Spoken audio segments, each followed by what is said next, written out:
আসসালামু আলাইকুম। Shortcut easy education চ্যানেলের পক্ষ থেকে তোমাদের জানাই শুভেচ্ছা। আজকে তোমাদেরকে টেন্সের অ্যাডভান্স লেভেল দেখাবো। এখানে এই আজকের ভিডিওতে এক ছকের মাধ্যমে টেন্স দেখানো হবে এবং তোমরা যারা টেন্সে দুর্বল, টেন্স বোঝো না, তাদেরকে ম্যাজিক নিয়মের মতো এবং সুপার শর্টকাট নিয়মে আমরা আজকে টেন্স দেখাবো। দেখো তাহলে আজকে শুরু করা যাক আজকের ভিডিও। ও তার পূর্বে একটা কথা বলে নিই, সেটা হচ্ছে যে তোমরা যারা নতুন, যারা আমার এই চ্যানেলটিকে সাবস্ক্রাইব এখনও করো নাই, তারা এখনই সাবস্ক্রাইব করো, যেন নিত্য নতুন মানে ম্যাজিক্যাল নিয়ম অর্থাৎ সুপার শর্টকাট নিয়মে বিভিন্ন ধরনের গ্রামারের টপিকস মাধ্যমে ভিডিও বানাই, তোমরা তাহলে সেগুলো পেয়ে যাবে। তাই এখনই সাবস্ক্রাইব করে নাও। যারা সাবস্ক্রাইব করেছো ইতিমধ্যে তাদেরকে ধন্যবাদ। তাহলে চলো শুরু করা যাক আজকের ভিডিও। এক শখে টেন্স সমাধান, এর অ্যাডভান্স লেভেল দেখো। টেন্স চেনার উপায় আমরা একটু দেখো, একটা শখ দেওয়া আছে এবং উপরে কি আছে, সলভ লেখা আছে। দেখো আমরা কিন্তু টেন্সকে জানি তিন প্রকার, মূলত জানি present tense, past tense, future tense.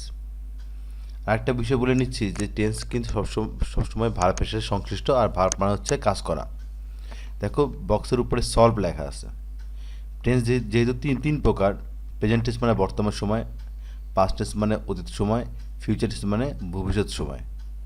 সলভের দেখো প্রেজেন্ট টেন্সের নিচে, তারপর পাস্ট টেন্সের ল এবং ফিউচারের মানে কোনো কাজ মানে করা হয়েছে এরকম বোঝালে প্রেজেন্ট টেন্স হয়, আর করা হয়েছিল বোঝালে পাস্ট টেন্স হয়, আর করা হবে বলতে ফিউচার টেন্স হয়। ঠিক আছে, তার সলভ দিয়ে আমরা কিন্তু মূলত প্রেজেন্ট, পাস্ট, ফিউচারের সাধারণ যে বিষয়টা সেটা আমরা জানতে পারি। উদাহরণটা দেখো, আমি পড়ছি, প্রেজেন্ট টেন্স হবে, এখানে লাস্টে আছে। রানা পড়েছিল, লাস্টে কি আছে, আছে, তো এটা পাস্ট টেন্স। আর রনি পড়বে, ফিউচার টেন্স, লাস্টে আছে। তাহলে লাস্ট যদি শেষে থাকে তাহলে কোনটা হয়, প্রেজেন্ট টেন্স হয়। তারপরে যদি বাংলা ক্রিয়া শেষে লাস্টে থাকে তাহলে কি হয়, পাস্ট টেন্স হয়। আর যদি বাংলা ক্রিয়া শেষে যদি থাকে তাহলে কি হয়, ফিউচার টেন্স হয়। তাহলে সলভের মাধ্যমে আমরা কিন্তু শিখতে পাচ্ছি যে মানে কোনটা প্রেজেন্ট টেন্স, কোনটা পাস্ট টেন্স এবং কোনটা ফিউচার টেন্স। এটা পুরোপুরি কিন্তু ম্যাজিক্যালভাবে কিন্তু হয়ে যায়। দেখো সলভ, জাস্ট এই ওয়ার্ডটা তিনটা মনে রাখলে কিন্তু তুমি কোনটা প্রেজেন্ট, কোনটা পাস্ট, কোনটা ফিউচার এটা কিন্তু ধরতে পারবা। ঠিক আছে, আচ্ছা চলো আর সামনে আগাই। দেখো প্রত্যেক টেন্স আবার পরপর ইনডিফিনিট, কন্টিনিউয়াস, পারফেক্ট কন্টিনিউয়াস ভাগ করা হয়েছে। তাহলে আমরা মূলত টেন্স তিন প্রকার জানছি, প্রেজেন্ট, পাস্ট এবং ফিউচার। ঠিক আছে, প্রেজেন্ট প্রেজেন্ট পাস্ট এবং ফিউচার এটা জানছি। তারপরে আবার টেন্সকে আরও চারটে ভাগে ভাগ করা হয়, একটা ইনডিফিনিট, একটা কন্টিনিউয়াস, একটা পারফেক্ট এবং আরেকটা পারফেক্ট কন্টিনিউয়াস। দেখো আরেকটা শখ দেওয়া আছে, আর যেই শখটা প্রথমে আমরা বলেছি এক শখে টেন্স, সেই মূলত সেই প্রধান শখটা কিন্তু এই শখ না, এটা তো শর্টকাট। মেন শখটা কিন্তু নিচে আছে, আমরা নিচে দেখবো একটু পরে। ঠিক আছে, আচ্ছা এই শখটা দেখো, তাহলে ইনডিফারেন্ট, কন্টিনিউয়াস, পারফেক্ট এবং পারফেক্ট কন্টিনিউয়াস, এই চার ভাগে কিন্তু দেখো ইনডিফারেন্ট, কন্টিনিউয়াস, পারফেক্ট এবং পারফেক্ট কন্টিনিউয়াস, এই চারটা ভাগে কিন্তু ভাগ করা হয়। আমরা দেখো ইনডিফারেন্টের ক্ষেত্রে দেখো শর্টকাট নিয়ম কি, ইনডিফারেন্ট ক্ষেত্রে করা অভ্যাস চিরসত্য বোঝালে কি হয়, ইনডিফারেন্ট হয়। কেমন ইনডিফারেন্ট, প্রেজেন্ট ইনডিফারেন্ট হয়। কোনো কাজ করা বোঝালে, কোনো কাজের অভ্যাস বোঝালে, মনে করো যে সে নদীর তীরে প্রতিদিন হাঁটতে যায়, তাহলে প্রতিদিন হাঁটতে যায় এই জিনিসটা অভ্যাস। তারপর মনে করো যে সূর্য পশ্চিম দিকে অস্ত্র যায়, এটা তার সূর্যের একটা অভ্যাস। তার চিরসত্য বলতে কি, আল্লাহ সর্বশক্তিমান। ঠিক আছে, এটা একটা চিরসত্য কথা। আচ্ছা তাহলে আমরা প্রেজেন্ট টেন্সের আমরা ইনডিফারেন্ট কীভাবে বুঝবো, করা অভ্যাস চিরসত্য যদি হয় তাহলে আমরা কী বুঝবো, প্রেজেন্ট টেন্স হবে। আবার যদি মনে হয় পাস্ট ইনডিফারেন্ট কীভাবে বুঝবো, পাস্টের লাস্টে বাক্যের শেষে ছিল কথা থাকলে, যেমন বালকের ফুটবল খেলছিল, এমন যদি হয় তাহলে কী হয়, পাস্ট টেন্স হয়। সোজা কথা কি, লাস্টে বাংলা ক্রিয়া শেষে, বাংলা লাইনের শেষে যদি ছিল এই ওয়ার্ডটা থাকে তাহলে কী হবে, পাস্ট টেন্স হবে। তারপরে ফিউচার, মনে করো ফিউচার ইনডিফিনিট, ফিউচার ইনডিফিনিট কী হবে, বে বেন, মানে করবা, করবে, করবেন, এরকম। যে বাবা ঢাকায় যাবে, ঠিক আছে, বাবা ঢাকা যাবেন, তুমি কি ঢাকা যাবা, ঠিক এরকম বে বেন হলে কি ফিউচার ইনডিফিনিট টেন্স হয়। আর কন্টিনিউয়াসের ক্ষেত্রে আমরা কি দেখব, কন্টিনিউয়াসের ক্ষেত্রে জাস্ট তে যুক্ত থাকলে কন্টিনিউয়াস হয়। ধরো সে কাজটি করে, তাহলে এটা সে কাজটা করা বোঝাচ্ছে ইন্ডিফারেন্ট হবে। কিন্তু আমি যদি বলি সে কাজটি করতেছে, তাহলে কী হবে? কন্টিনিউয়াস হয়ে যাবে। তার মানে কি, যদি বাংলা ক্রিয়া শেষে আমরা দেখি তে যুক্ত করা আছে, তাহলে কী হবে? কন্টিনিউয়াস হবে। আবার দেখো পারফেক্টে অন্তস্থ একার থাকলে কী হয়? পারফেক্ট হয়। ঠিক আছে, সে তার কাজটা করা হয়েছে এরকম বোঝালে পারফেক্ট হবে, প্রেজেন্ট পারফেক্ট। আর তার কাজটা করা হয়েছিল, কাজটা করা হয়েছিল এরকম হলে পাস্ট পারফেক্ট হবে। আচ্ছা, এবার দেখো পারফেক্ট কন্টিনিউয়াসের সময় এবং যোগ তে। আসলে কি কন্টিনিউয়াস এবং পারফেক্ট কন্টিনিউয়াস একই জিনিস, জাস্ট খালি একটা ডিফারেন্স, পারফেক্ট কন্টিনিউয়াসের সময় উল্লেখ থাকে আর কন্টিনিউয়াসের সময় উল্লেখ থাকে না। যেমন বালকেরা ফুটবল খেলতেছে, এটা কি? বালকেরা ফুটবল খেলতেছে বোঝাচ্ছে বর্তমানে খেলতেছে, সো এটা একটা কি? Present continuous tense. কিন্তু আমি যদি বলি বালকেরা 2 ঘন্টা যাবৎ ফুটবল খেলতেছে, 2 ঘন্টা যাবৎ, 2 ঘন্টা উল্লেখ করা আছে, তো এটা একটি সময় উল্লেখ করার কারণে কিন্তু কী হবে? পারফেক্ট কন্টিনিউয়াস টেন্স হবে। তাহলে জাস্ট কন্টিনিউয়াস এবং পারফেক্ট কন্টিনিউয়াসের কিছু ডিফারেন্স তো আছেই। এখানে জাস্ট করতেছে বোঝায়, কিন্তু সময় উল্লেখ থাকে না, কিন্তু এখানে সময় উল্লেখ থাকে, এই কারণে পারফেক্ট কন্টিনিউয়াস হয়েছে। উদাহরণ হিসেবে আমরা দেখি, আমি পড়ি, ঠিক আছে, এটা একটা কাজ করা বোঝাচ্ছে, প্রেজেন্ট টেন্স। আমি পড়তেছি, দেখো তে যুক্ত করা আছে, তে যুক্ত থাকলে কিন্তু কি হয়? প্রেজেন্ট কন্টিনিউয়াস টেন্স হয়। আচ্ছা, আমি পড়িয়া আছি, ঠিক আছে, দেখো আসি আছে, সরে আসি আছে, মানে অন্তস্থকার আছে, দেখো, তাহলে এক্ষেত্রে কী হয়? প্রেজেন্ট পারফেক্ট টেন্স হবে। আমি 2 ঘন্টা যাবত পড়তেছি, প্রেজেন্ট পারফেক্ট কন্টিনিউয়াস, সময় উল্লেখ করা আছে, এই জন্য প্রেজেন্ট পারফেক্ট কন্টিনিউয়াস টেন্স দেওয়া আছে। আচ্ছা, নেক্সট দেখো 5 নম্বরে, আমি পড়েছিলাম, পাস্ট ইনডিফিনিট, দেখো লাস্টে কি আছে? ছিল আছে, অথবা ছিলাম, এইভাবে থাকলে কি হয়? পাস্ট ইনডিফিনিট টেন্স হয়। আমি পড়েতেছিলাম, তে যুক্ত থাকলে কি হয়? কন্টিনিউয়াস হয়, মানে পাস্ট কন্টিনিউয়াস হবে কিন্তু। তার মানে তুমি যদি একটা বাংলা ক্রিয়া শেষে তে মানে ছিল থাকে, তাহলে কী বলবো? ছিল থাকলে পাস্ট ইনডিফিনিট হয়, কিন্তু যখন তে যুক্ত থাকবে তখনই কী হয়ে যাবে? কন্টিনিউয়াস হয়ে যাবে, কারণ তে কী হয়? কন্টিনিউয়াস বোঝায়। ওকে, আচ্ছা, চলো আবার আমরা একটু মেন স্ট্রাকচারে যাই। এই যে আমরা যে মানে প্রথমেই যে কথা বলেছিলাম যে এক শকে টেন্স সমাধান, অর্থাৎ এক শকের মাধ্যমে টেন্স সমাধান, সেটা কিন্তু এই শকটা, এই শকটা স্ট্রাকচার মেথড অফ টেন্স, মানে এই যে এখানে একটা শক দেওয়া আছে, এই শকের মাধ্যমে কিন্তু আমরা টেন্স কভার করব, ঠিক আছে। আর তার আগে একটা বিষয় জেনে নেই, V1 বলতে কী বুঝি? মেন ভার্ব, এমভি এর প্রেজেন্ট ফর্ম হবে, এমপি এর প্রেজেন্ট ফর্ম বা মেন ফর্ম, মানে V1-তে মূল ফর্ম বোঝায়, প্রেজেন্ট ফর্ম বোঝায়, V2-তে কী বোঝায়? পাস্ট ফর্ম বোঝায়, আর V3-তে কী বোঝায়? পাস্ট পার্টিসিপল ফর্ম বোঝায় বা পিপি ফর্ম বোঝায়। অ্যান্ড শকটা একটু খেয়াল করে দেখো, এই দিকে কী আছে? প্রেজেন্ট, পাস্ট, ফিউচার, এই দিকে কী আছে? ইনডিফিনিট, কন্টিনিউয়াস, পারফেক্ট কন্টিনিউয়াস, তাই না? আচ্ছা, তো এখন এইভাবে দেখো 3টা দেওয়া আছে, এদিকে 4টা দেওয়া আছে, 3 4 কত হয়? 12টা হয়। তাহলে এখন দেখো প্রেজেন্ট ইনডিফিনিট টেন্সে কী হয়? V1-তে ভার্বের কী হয়? V1 মানে কি? প্রেজেন্ট ফর্ম হয়। পাস্ট ইনডিফিনিট টেন্সে কী হয়? পাস্ট ইনডিফিনিট টেন্সে কী হয়? V2 হবে, মূল ভার্বে পাস্ট ফর্ম হবে। আর ফিউচার ইনডিফিনিটে কী হবে? শ্যাল উইল, এবং মূল ভার্বে কী হয়? V1 হবে। অর্থাৎ শ্যাল উইল তো সাহায্যের ভার্ব হবেই, হেল্পিং ভার্ব হবেই, তার সঙ্গে সঙ্গে V1 মানে মূল ভার্বে প্রেজেন্ট ফর্ম হবে। তাহলে আমরা ইনডিফিনিট ক্ষেত্রে কী জানতে পারছি? প্রেজেন্ট টেন্স সময় V1 হচ্ছে মানে মূল ভার্বে প্রেজেন্ট ফর্ম, পাস্টের সময় কী হয়? মূল ভার্বে পাস্ট ফর্ম, আর ফিউচারের সময় কী হচ্ছে? শ্যাল এবং উইল হবে, তার সঙ্গে সঙ্গে কী হবে? মূল ভার্বে প্রেজেন্ট ফর্ম হবে। আবার এবার কন্টিনিউয়াসের ক্ষেত্রে আমরা দেখি, কন্টিনিউয়াস আমরা জানি, কন্টিনিউয়াস প্রেজেন্ট এবং পাস্ট, এই দুইটার মধ্যে কন্টিনিউয়াস আমরা জানছি আগে থেকেই, যে আগের ভিডিওগুলো থেকে আমরা জানতে পারছি যে কন্টিনিউয়াসের 5টা সাহায্য হয়, একটা এম ইজার, ওয়াজ ওয়ার, তার ভিতর থেকে কিন্তু কী হয়? এম ইজার হচ্ছে প্রথম 3টা প্রেজেন্ট টেন্সের হয়, এবং ওয়াজ ওয়ার এর পরে 2টা পাস্ট টেন্সের হয়। তাহলে আমরা একটু দেখি কন্টিনিউয়াস কি? কন্টিনিউয়াস, প্রেজেন্ট কন্টিনিউয়াস, এখানে এম ইজার হচ্ছে। আর বি কেয়ারফুল, কন্টিনিউয়াসের সাথে ভার্বের সাথে কী হবে? আইএনজি হবে, কিন্তু কারণটা কী হবে? কন্টিনিউয়াসের ভিতরে কী আছে? আইএন আছে, সো এখানে কী হবে? ভার্বের সাথে কী হবে? আইএনজি হবে। ওকে, আবার দেখো কন্টিনিউয়াসটা পাস্ট কন্টিনিউয়াস যদি হয়, পাস্ট কন্টিনিউয়াস, তাহলে কী হবে? ওয়াজ ওয়ার হবে, এবং ভার্বের সাথে কী হবে? মানে আইএনজি হবে কিন্তু। ওকে,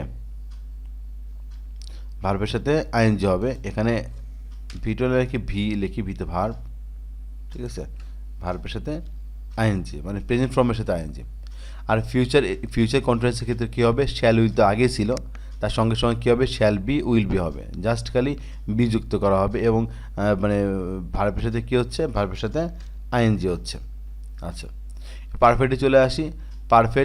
ক্ষেত্রে দেখো আমরা আগে শিখেছি, আগে ভিডিওগুলো থেকে আমরা শিখেছি যে তোমরা পারফেক্টের হচ্ছে প্রেজেন্ট পারফেক্টের ক্ষেত্রে হোক বা পাস্ট পারফেক্টের ক্ষেত্রে হোক, পারফেক্টের ক্ষেত্রে আমরা এই প্রেজেন্ট এবং পাস্ট নিয়ে তিনটা সাহায্যকারী verb থাকে, একটা হ্যাজ, হ্যাভ এবং হ্যাড থাকে। আচ্ছা, তাহলে হ্যাজ হ্যাভ থাকে প্রেজেন্টের জন্য এবং হ্যাড থাকে পাস্টের জন্য। এবং পারফেক্ট দেখো, পারফেক্টে পি আছে, এই জন্য মূল ভার্বে কী হয়, পিপি হয়।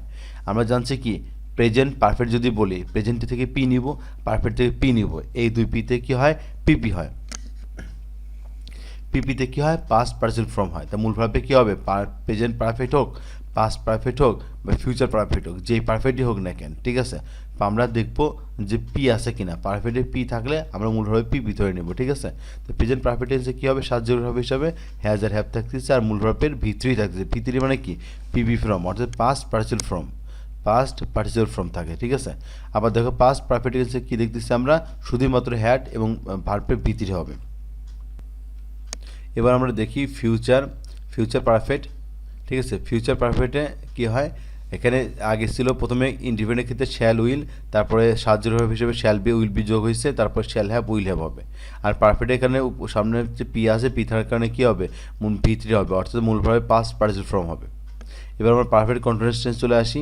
প্রেজেন্টের ক্ষেত্রে দেখো এখানে হ্যাজ হ্যাভ থাকবেই, এবং আমি একটা জিনিস তোমাদের শেখাই, সেটা হচ্ছে যে কন্টিনিউয়াসের আইএন থাকার কারণে ভার্বের সাথে কী হচ্ছে, ভার্বের সাথে আইএনজি হচ্ছে, এটা তো জানলাই তুমি, ঠিক আছে। এটা তো জানলাই, এটা তুমি জানলাই। তার সঙ্গে সঙ্গে দেখো পারফেক্টের ক্ষেত্রে আমরা সাহায্যরূপ কী দেখছি, হ্যাজ আর হ্যাভ, হ্যাজ এবং হ্যাভ। বিন তাহলে কই থেকে আসলো, আমি তোমাদের বুঝাই দিই। দেখো কন্টিনিউয়াস থাকার কারণে আইএনজি হলো, পারফেক্টের কারণে হ্যাজ এবং হ্যাভ হলো, কিন্তু এই দুইটা পারফেক্ট এবং কন্টিনিউয়াস এই দুইটা একসঙ্গে থাকার কারণে বিনযুক্ত হয়, ঠিক আছে।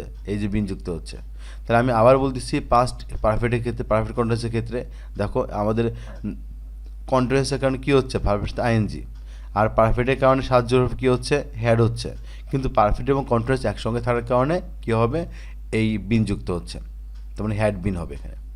আবার ফিউচার কন্টিনিউয়াসে, ফিউচার পারফেক্ট কন্টিনিউয়াসের ক্ষেত্রে কী হবে, উপরে তো শ্যাল হ্যাভ উইল হ্যাভ ছিল, জাস্ট শ্যাল হ্যাভ মানে উইল হ্যাভ তো থাকবেই, ঠিক আছে। এর পারফেক্টের কারণে শ্যাল হ্যাভ উইল হ্যাভ থাকলো, আর কন্টিনিউয়াসের কারণে ভার্বের সাথে আইএনজি হলো, আর পারফেক্ট এবং কন্টিনিউয়াস একসঙ্গে থাকার কারণে কী যুক্ত হচ্ছে, বিনযুক্ত হচ্ছে, ঠিক আছে। এগুলো টেকনিক্যাল বিষয়গুলো তো জানা দরকার আছে। তাহলে টেকনিক্যাল বিষয় কী কী বললাম আমি, কন্টিনিউয়াসের ক্ষেত্রে আইএন থাকার কারণে কী হয়, আইএনজি হয়, পারফেক্টের পি থাকার কারণে কী হয়, মূল ভাবে পিপি হয়, অর্থাৎ পাস্ট পার্টিসিপেল ফর্ম হয়, এবং পারফেক্ট এবং পারফেক্ট কন্টিনিউয়াস একসঙ্গে থাকার কারণে কী হয়, বিনযুক্ত হয়। আচ্ছা, এবার দেখো এক্সাম্পল একটু চলে আসি আমরা। এক্সাম্পল আমরা প্রেজেন্ট সিম্পল মানে প্রেজেন্ট ইনডিফিনিট, এটা আই প্লে, এর ভার্বের মানে V1 হচ্ছে, আয়ের সাথে সবসময় কী হয়, প্রেজেন্ট ফর্মই হয়, কিন্তু হি প্লেস হচ্ছে, দেখো he third person singular number, যদি থার্ড পার্সন সিঙ্গুলার নাম্বার হয় তাহলে কী হয়, মূল ভার্বের সাথে এস বাই এস হয়, এই কারণে হির পরে কী হচ্ছে, প্লেস হচ্ছে। তো থার্ড পার্সন সিঙ্গুলার নাম্বার কী কী, তাহলে হি, শি, ইট এবং যত নাম আছে পৃথিবীতে, রহিম, করিম, ঢাকা, গোল্ড বা আরও যত নাম আছে পৃথিবীতে, সব কিছুই কী হয়, থার্ড পার্সন হয়, এবং থার্ড পার্সন হওয়ার কারণে এবং তারপরে যদি মূল ভার্ব থাকে তাহলে কী হয়, প্রেজেন্ট ইন্ডিপেন্ডেন্টের ক্ষেত্রে এস বাই এস যুক্ত হয়। আচ্ছা, পাস্ট সিম্পল অর্থাৎ পাস্ট ইন্ডিপেন্ডেন্সে কী দেখতেছি আমরা, আই প্লেড, মূল ভার্বের পাস্ট ফর্ম, ওকে। এই সিম্পল যে কথা, ইন্ডিপেন্ডেন্ট কথা একই কথা, যাই হোক আই প্লেড হচ্ছে মূল ভার্বের পাস্ট ফর্ম, ইউ অথবা দিয়ে প্লেড হচ্ছে। ফিউচারের ক্ষেত্রে আমরা শ্যাল উইল হয়, দেখো আই উইল প্লে, অথবা ইউ অথবা দিয়ে উইল হবে, এখানে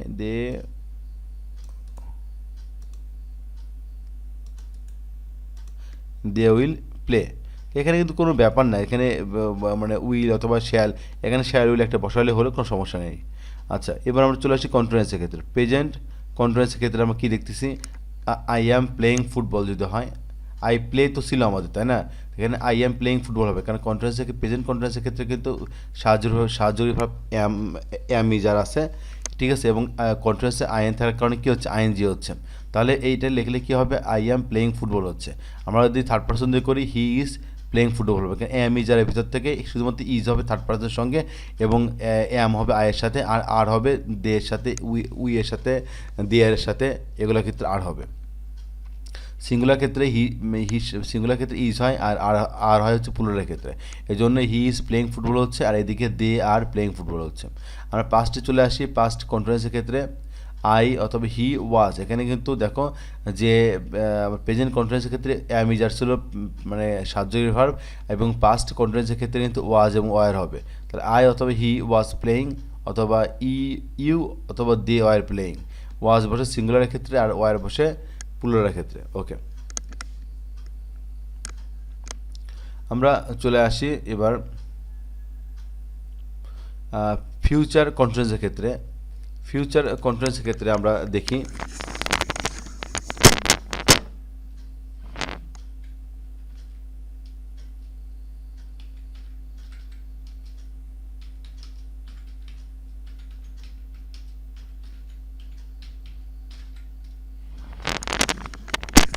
তাহলে ফিউচার কন্টিনিউয়াসের ক্ষেত্রে আমরা কী পাচ্ছি, just will be shall be যে কোনো একটা যুক্ত হবে। এখানে I will be playing football, ঠিক আছে। তাহলে এখানে উইল বি যুক্ত হচ্ছে এবং যেহেতু ভার্বের সাথে আইএনজি তো হবেই, তাহলে I will be playing football হবে। আচ্ছা, এবার আমরা চলে আসি পারফেক্ট। প্রেজেন্ট পারফেক্টের ক্ষেত্রে আমরা কী দেখতে পাচ্ছি, আই প্লেডটাই কি দেখো রূপান্তর হয়েছে, আই হ্যাভ প্লেড। এখানে তাহলে পারফেক্টে কী হয়, প্রেজেন্ট পারফেক্টের ক্ষেত্রে কী পাচ্ছি আমরা, প্রেজেন্ট পারফেক্টের ক্ষেত্রে হ্যাজ আর হ্যাভ হবে, আর হচ্ছে মূল ভার্বের পিপি ফর্ম মানে ভি3 হবে। আই হ্যাভ প্লেড হচ্ছে অথবা হি হ্যাজ প্লেড হচ্ছে। ওকে, আচ্ছা, আয়ের সাথে হ্যাভ বসে, আর হির সাথে বা থার্ড পার্সনের সাথে হ্যাজ বসে। তবে এই দিক থেকে পাস্ট পারফেক্টের ক্ষেত্রে কী হবে, আই হ্যাড প্লেড হবে এবং ইউ অথবা দে হ্যাড হবে। এখানে সারা পড়ে গেছে দেখো, দে হ্যাড প্লেড হবে। আর ফিউচার পারফেক্টটা মানে প্রয়োগটা নাই, ফিউচার পারফেক্ট এবং ফিউচার পারফেক্ট কন্টিনিউয়াস আমরা এটাকে দেখাবো না, এটার প্রয়োগ নাই, তুমি না শিখলে কোনো সমস্যা নাই। এক্ষেত্রে দেখো যে তারপরে একটা বাকি আছে প্রেজেন্ট পারফেক্ট কন্টিনিউয়াসের ক্ষেত্রে। জাস্ট খালি কন্টিনিউয়াস এবং পারফেক্ট কন্টিনিউয়াস একই রকম, শুধুমাত্র কী বসেছে একটা মনে করো যে সময় উল্লেখ থাকে। তাহলে এখানে আই প্লের জায়গায় I have been playing football since morning. I have been playing football, এখানে খেয়াল করে দেখো যে I have been playing football, এখানে সকাল হতে বৃষ্টি হচ্ছে, I have been playing football since morning, সকাল হতে আই হ্যাভ বিন প্লেয়িং, আমি ফুটবল খেলতেছি, সকাল হতে আমি ফুটবল খেলতেছি। তাহলে এখানে কিন্তু দেখো সকাল হতে কিন্তু একটা সময় উল্লেখ করা আছে, সকাল হতেই কিন্তু খেলা হচ্ছে। আর কিন্তু এখানে কিন্তু প্রেজেন্ট কন্টিনিউয়াসের ক্ষেত্রে কিন্তু সময় উল্লেখ ছিল না, আই অ্যাম প্লেয়িং ফুটবল ছিল, আমি খেলতেছি। তাহলে আমি খেলতে যে কোনো সময় হতে পারে, এখানে সময় উল্লেখ নাই। আর এখানে কিন্তু প্রেজেন্ট পারফেক্ট কন্টিনিউয়াসের ক্ষেত্রে সময় উল্লেখ আছে, সিন্স মর্নিং সকাল হতে খেলা হচ্ছে, অথবা ফর 2 আওয়ার্স হতে পারে, 2 ঘন্টা ধরে 2 ঘন্টা যাবৎ খেলতেছি, এরকম হতে পারে। আবার পাস্ট পারফেক্ট কন্টিনিউয়াসের ক্ষেত্রে একই রকমভাবে দেখো, জাস্ট এখানে হ্যাড বিন হবে, ঠিক আছে, প্লেয়িং ফুটবল সিন্স মর্নিং, এভাবে হতে পারে।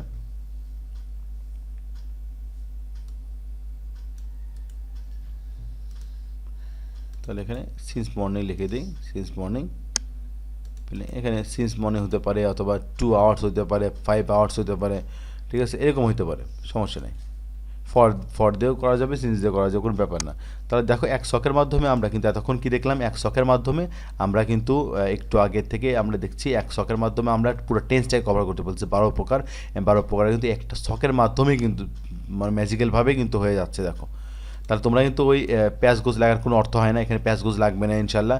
এখানে জাস্ট করে তোমরা একটা টেন্স খেয়াল মানে শেখার জন্য খেয়াল রাখতে হবে সাহায্যের কী কী বসতেছে, আর জাস্ট মানে মূল ভার্বের কী কী পরিবর্তনটা করে হচ্ছে। তাহলে এই এক শখের মাধ্যমে তুমি কিন্তু খুব সহজে তুমি প্রত্যেকটা টেন্সের কিন্তু সাহায্যের ভার্বগুলো দেখতে পাচ্ছ, তার সঙ্গে সঙ্গে কিন্তু ভালোভাবে খেয়াল করতে পারতেছো যে মূল ভার্বের সাথে কী কী পরিবর্তন হচ্ছে। ওকে, তার সঙ্গে সঙ্গে আমি তো এক্সাম্পল দিয়েছি, তোমরা ভালো মতো বুঝতে পারবে। যদি এই এক শখের মাধ্যমে এই নিয়মটা তোমাদের ভালো লেগে থাকে এবং তার সঙ্গে সঙ্গে উপরে যে নিয়মগুলো বলা হয়েছে এই নিয়মগুলো যদি তোমাদের ভালো লেগে থাকে, তাহলে অবশ্যই এখনই চ্যানেলটাকে সাবস্ক্রাইব করো। আর যারা সাবস্ক্রাইব করেছো তাদেরকে ধন্যবাদ। তাহলে আজ এই পর্যন্তই, আল্লাহ হাফেজ।